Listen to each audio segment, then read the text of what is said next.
ചേക്കിഴാസ്വാമിയുടെ പെരിയ പുരാണത്തിലെ തിരുஞான സംബന്ധരുടെ ജീവിതത്തിലെ അനശ്വര നിമിഷത്തിലേക്കാണ് നാം ഇനി പ്രവേശിക്കുന്നത്.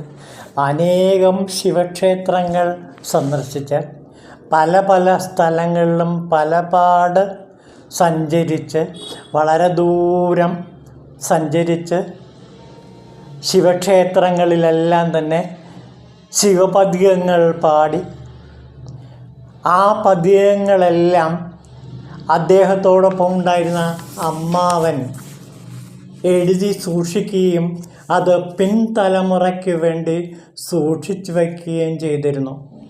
അങ്ങനെ ആദ്യത്തെ 3 തിരുമുറകളിലായിട്ട് തിരുஞான സംബന്ധരുടെ തേവാര പദ്യങ്ങൾ നിറഞ്ഞു നിൽക്കുന്നു.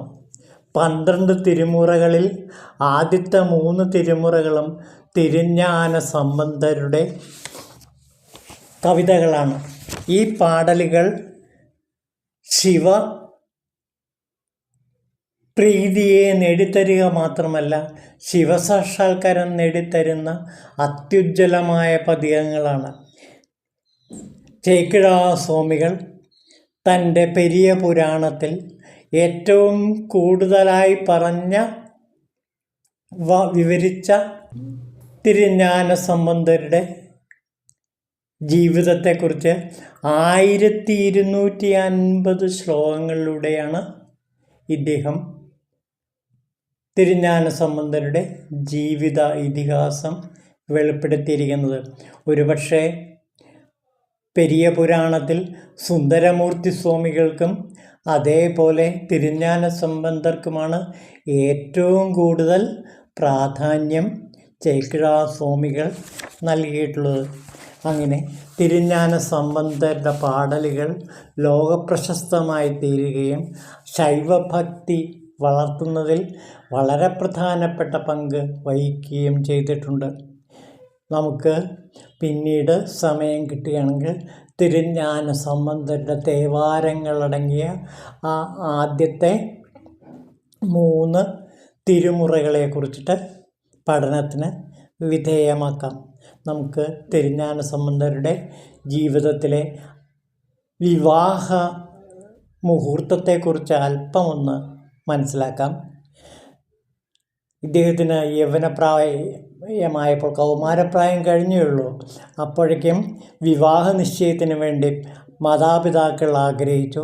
അങ്ങനെ ശിവപാദ വിരുദ്ധയരും ബന്ധുക്കളും ചേർന്ന് തിരുஞான സംബന്ധരോട് ലൗകിക സമ്പ്രദായപ്രകാരം വിവാഹം കഴിക്കണമെന്നാവശ്യപ്പെട്ടു. എന്നാൽ തനിക്ക് അപ്രകാരമുള്ള ബന്ധങ്ങളൊന്നും ഇല്ലാത്ത ജീവിതമാണ് സ്വീകാര്യമെന്ന് പറഞ്ഞതെന്നും അതൊന്നും വകവയ്ക്കാതെ തിരുஞான സംബന്ധരെ വിവാഹത്തിന് മാതാപിതാക്കൾ നിർബന്ധിച്ചു. അവസാനം അദ്ദേഹം ഗത്യന്തരമില്ലാതെ അതിന് വഴങ്ങി. പിതാവ് ഉടനെ സ്വജനാചാരപ്രകാരമുള്ളതെല്ലാം ചെയ്ത് പെരുമണനല്ലൂർ എന്ന ഗ്രാമത്തിലെ നമ്പിയാണ്ടാർ നമ്പി എന്ന ഒരു മുഖ്യ ഗൃഹസ്ഥൻ്റെ പുത്രിയെ തെരഞ്ഞെടുത്ത് വിവാഹ നിശ്ചയം ചെയ്ത് ശുഭമുഹൂർത്തത്തിൽ ബന്ധുജനങ്ങളോടുകൂടി ஞான സംബന്ധരെ വധൂഗൃഹത്തിലേക്ക് ആനയിച്ചു. നമ്പിയാണ്ടാർ നമ്പിയാൽ വിധാനിക്കപ്പെട്ട തെരുവീഥികളിൽ കൂടി നടന്ന് ഘോഷയാത്രയായി വന്ന് വിവാഹ പൂഷകളെല്ലാം അണിഞ്ഞ സംബന്ധർ ശുശ്രൂഷഗൃഹത്തിൽ പ്രവേശിച്ചപ്പോൾ അതേപോലെ ആടയാഭരണങ്ങൾ എല്ലാം ധരിക്കപ്പെട്ട വധുവോട് ചേർന്ന് അലങ്കരിക്കപ്പെട്ട പന്തലിൽ ആസനസ്ഥനായി. തിരുനീല നക്കനായനാർ പൗരോഹിത്യം വഹിച്ചുകൊണ്ട് കന്യാദാനവും പാണിഗ്രഹവും കഴിഞ്ഞ ശേഷം തിരുஞான സംബന്ധ നയനാർ ഭഗ്നീകരവും ഗ്രഹിച്ചുകൊണ്ട് നല്ലൂർ പെരുമണ ക്ഷേത്രത്തിലേക്ക് ചെന്നു. ഈശ്വര സന്നിധി ചെന്ന് ഈ ലൗകിക ബന്ധത്തിൽ നിന്ന് വിടർത്തുവാനും ശീർക്കാഴി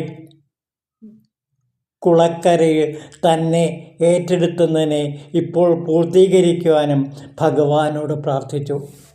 അങ്ങനെ ആ ക്ഷേത്രത്തിൽ ചെല്ലുന്ന മുഹൂർത്തമാണ് നല്ലൂർ പെരുമണം ക്ഷേത്രത്തിലെ ശിവൻ ഇദ്ദേഹത്തിൻ്റെ പ്രാർത്ഥന കേൾക്കുന്നു. ആ രംഗം ചേക്കിഴാർ വർണ്ണിക്കുന്നത് ഇങ്ങനെയാണ്. വധുവിനോടൊപ്പം നല്ലൂർ പെരുമണം ക്ഷേത്രത്തിലെത്തിയ സംബന്ധർ തൻ്റെ മാധുര്യമേറിയ സ്വരത്തിൽ കല്ലൂർ പെരുമണം വേണ്ട നല്ലൂരിൽ മേവും നമ്പനായി ഇൻ പാദം ചേരും പരുവം ഇത് എന്ന് പറഞ്ഞിട്ട് ഒരു പതികം പാടി. അതിൻ്റെ അർത്ഥം ഏതാണ്ട് ഇങ്ങനെയാണ്: പ്രഭു, അങ്ങ് മുൻപ് എന്നെ സംസാരത്തിൽ നിന്ന് രക്ഷപ്പെടുത്തി. ഇനി എനിക്ക് കല്ലിൽ ചവിട്ടുക തുടങ്ങിയ ക്രിയകളോടുകൂടിയ വിവാഹം വേണ്ട. അല്ലയോ നല്ലൂരിൽ വസിക്കും ഭഗവാനെ, അവിടുത്തെ തൃപ്പാദങ്ങളിൽ ചേരാനുള്ള വിവാഹം നടത്തിയാലും എന്നിങ്ങനെ മനോഹരമായ ഒരു പതികം പാടി. ഉടനെ ഭഗവാന്റെ അരുളപ്പാട് കേട്ടു: നീയും നിൻ്റെ വധുവും ഈ പവിത്രമായ വിവാഹത്തിനെത്തിയ എല്ലാവരും എൻ്റെ ഉജ്ജ്വലമായ മാഹാത്മ്യത്തിൽ ഭാഗഭാക്കാകുക. അഹോ, ഉടനെ ആ ക്ഷേത്രത്തിനെ മുഴുവൻ വിഴുങ്ങിക്കൊണ്ട് ഒരു ജ്യോതിസ്തംഭം അവിടെ പ്രത്യക്ഷപ്പെട്ടു. അതിലേക്ക് കടക്കാൻ ഒരു കവാടമുണ്ടായിരുന്നു. അപ്പോൾ ആ മഹാത്മാവ് ലോകത്തിനെ മുഴുവൻ രക്ഷിക്കാനായി ഉറക്കെ കാതലാകെ കസിന്ത് നമശിവായവായ അതുല്യമായ നമശിവായ പതികം പാടി. ഈ നമശിവായ പതികം ഏറ്റവും ഉന്നതമായ ശിവമന്ത്രമാണ്. നമശിവായ പതികം പോലെ ഇത്രയേറെ മോക്ഷദായകമായ ഒരു മന്ത്രം വേറെ ഇല്ലെന്ന് പറയാം. നമുക്ക് ആ നമശിവായ പതികത്തിലെ 2 പാടലുകൾ മാത്രം നോക്കാം. അതിൻ്റെ മലയാള അർത്ഥത്തിലേക്കാണ് നാം കിടക്കുന്നത്. നോക്കൂ, അത് മലയാളം തർജ്ജമ ചെയ്തിട്ടുണ്ട്. ആ തർജ്ജമ ഇങ്ങനെയാണ്: ദിവ്യപ്രേമത്താലുരുകി കണ്ണീർ തൂകി മന്ത്രമോതുകിൽ മോക്ഷത്തിലെത്തിക്കും വേദം 4നും സാരമായൊരു നാഥൻ നാമം നമശിവായവേ. ആസ്തയോടെ നിരന്തരം ചൊല്ലുകിൽ മലരിൽ നിന്നൊഴുകും മധുപോലെയാ ചെമ്പൻ വർണ്ണത്തിൽ ഭുവനത്തികലകമായി നന്ദൻ നാമം നമശിവായവേ. അതിനുശേഷം ആ ജ്ഞാനസൂര്യൻ അവിടെയുണ്ടായിരുന്ന എല്ലാവരോടുമായി പുനർജന്മമില്ലാതാകാൻ ആ ജ്യോതിസ്തംഭത്തിലേക്ക് കിടക്കാൻ നിർദ്ദേശിച്ചു. എല്ലാവരും ആശ്വാവിശ്വാസങ്ങളുടെ ആ ജ്യോതിയിലേക്ക് ഇറങ്ങി തങ്ങളുടെ പത്നിമാരോടൊത്ത് തിരുനീലനക്കർ, മുരുകനാർ, തിരുനീലകണ്ഠപ്പാണർ എന്നിവർ, സംബന്ധയുടെ മാതാപിതാക്കൾ, അമ്മാമൻ, വിവാഹത്തിൽ പങ്കെടുക്കാനെത്തിയ മറ്റ് ഭക്തന്മാർ, ബന്ധുക്കൾ, സംബന്ധയുടെ പല്ലക്ക് ചുമട്ടുകാർ, ശൈവവിശ്വാസികൾ, വൈദിക ബ്രാഹ്മണർ, സന്യാസിമാർ തുടങ്ങി അവിടെയുണ്ടായിരുന്ന ആയിരക്കണക്കിന് ഭാഗ്യശാലികളായ ജനങ്ങൾ അന്ന് ആ അഗ്നിജ്വാലയിൽ സ്വയം ലയിച്ച് മുക്തി പ്രാപിച്ചു. ക്ഷേത്രത്തിൽ ആ സമയത്ത് തൊഴാനെത്തിയവർ പോലും ഈ പ്രതിഭാസത്തിൽ ഭാഗഭാക്കുകളായി. അങ്ങനെ അവിടെയുണ്ടായിരുന്ന എല്ലാവർക്കും മുക്തി പ്രദാനം ചെയ്ത ശേഷം സംബന്ധർ വധുവിൻ്റെ കരം ഗ്രഹിച്ച് ആ പരഞ്ജ്യോതിയെ പ്രദക്ഷിണം ചെയ്ത് കവാടത്തിലൂടെ അകത്തേക്ക് പ്രവേശിച്ചു. അദ്ദേഹത്തിൻ്റെ ജന്മലക്ഷ്യം സഫലമായി കഴിഞ്ഞിരുന്നു. അതോടെ പ്രകാശമാനമായ കവാടം മറഞ്ഞു. ജ്യോതിസ്തംഭവും അപ്രത്യക്ഷമായി. ലിംഗം മാത്രം അവശേഷിച്ചു. ആ അസാധാരണ മുക്തിയിൽ ഭാഗഭാക്കാകാൻ സാധിക്കുന്നവർക്ക് ഈ ക്ഷേത്രം വീണ്ടും പഴയ രീതിയിൽ നിലകൊണ്ടു.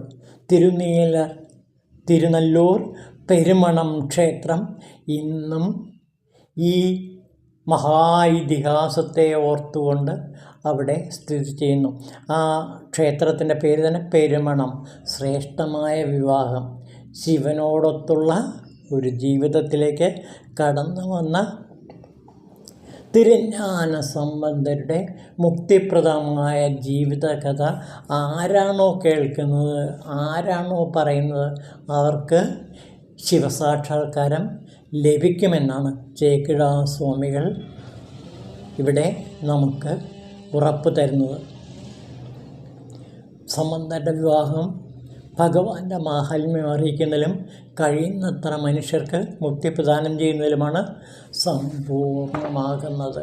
അങ്ങനെ തിരുஞான സംബന്ധരുടെ ജീവിതം സമ്പൂർണ്ണ ശിവത്വത്തിൽ ലയിച്ച് ശിവനുമായി ഒന്നു ചേരുന്ന കാഴ്ചയാണ് നാം കാണുന്നത്. ഇവിടെ ഏതൊരു ഭക്തനും നമഃശിവായ പതികം ചൊല്ലിക്കൊണ്ട് തന്നെ ശിവസായുജ്യം കിട്ടാവുന്നതാണ്. ഓം ശിവായ നമഃ.